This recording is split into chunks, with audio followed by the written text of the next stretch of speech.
بسم اللہ الرحمن الرحیم۔ السلام علیکم ورحمۃ اللہ وبرکاتہ۔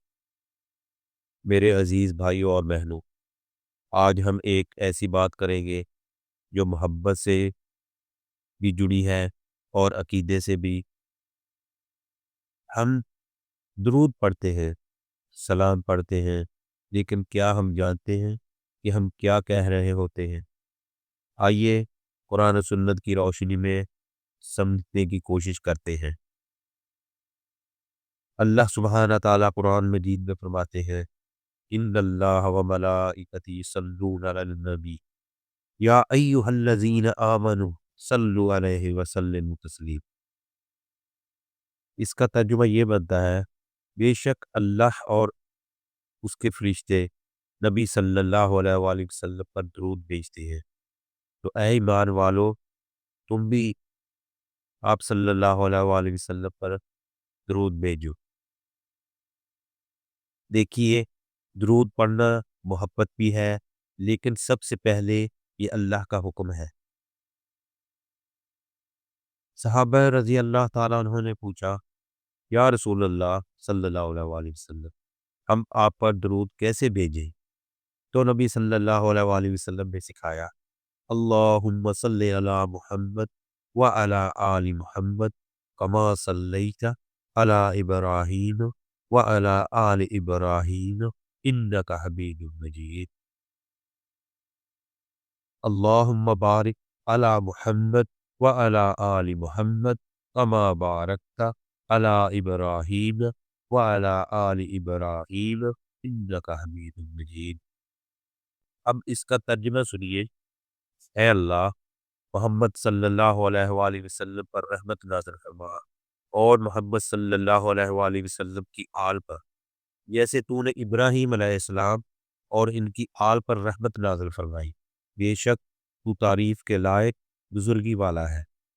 اے اللہ محمد صلی اللہ علیہ وآلہ وسلم پر برکت نازل فرما، اور محمد صلی اللہ علیہ وآلہ وسلم کی آل پر جیسے تو نے ابراہیم علیہ السلام اور ان کی آل پر برکت نازل فرمائی، بے شک تو تعریف کے لائق بزرگی والا ہے۔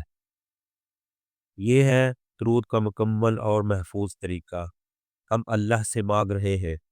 نماز میں ہم پڑھتے ہیں التحیات للہ والصلوات والطیبات۔ اس کا جو ترجمہ بنتا ہے وہ یہ ہے، تمام قولی، عملی اور مالی عبادتیں اللہ کے لیے ہے۔ السلام علیکہ ایھا النبی ورحمۃ اللہ وبرکاتہ۔ ترجمہ، اے نبی صلی اللہ علیہ وآلہ وسلم، آپ پر سلامتی، اللہ کی رحمت اور اس کی برکتیں ہیں۔ السلام علینا وعلی عباد اللہ الصالحین۔ ہم پر اور اللہ کے نیک بندوں پر سلامتی ہو۔ یہ ترتیب دیکھے، پہلے اللہ سبحانہ تعالیٰ، پھر نبی صلی اللہ علیہ وآلہ وسلم پر سلام، پھر ہم سب پر۔ یہ احترام ہے، یہ دعا ہے، یہ سنت ہے۔ ایک نوجوان نے بزرگ عالم الدین سے پوچھا، حضرت کیا یا رسول اللہ کہنا درست ہے؟ بزرگ نے کہا، بیٹا اگر تم سلام کہہ رہے ہو اور اس کا مطلب سمجھتے ہو کہ اے اللہ کے رسول صلی اللہ علیہ وسلم آپ پر سلام ہو، تو یہ ایک دعائی کلمہ ہے۔ لیکن اگر کوئی دل میں یہ عقیدہ رکھ لے کہ نبی صلی اللہ علیہ وآلہ وسلم ہر جگہ موجود ہے اور ہماری فریاد سن رہے ہیں، تو یہ غلط فہمی ہو سکتی ہے۔ سننے والا، دیکھنے والا، مشکل کشا صرف اللہ ہے۔ پھر انہوں نے قرآن پڑھا، فَلَا تَدْعُوا مَعَ اللَّهِ أَحَدًا۔ اس کا ترجمہ یہ بنتا ہے، اللہ کے ساتھ کسی اور کو نہ پکارو،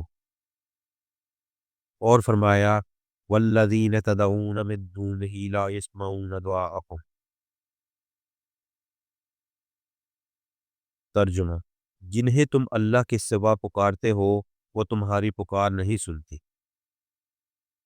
نبی صلی اللہ علیہ وآلہ وسلم کا مقام قرآن میں اللہ سبحانہ تعالیٰ فرماتے ہیں، قل لا املک لنفس نفعا ولا ضرا الا ما شاء اللہ۔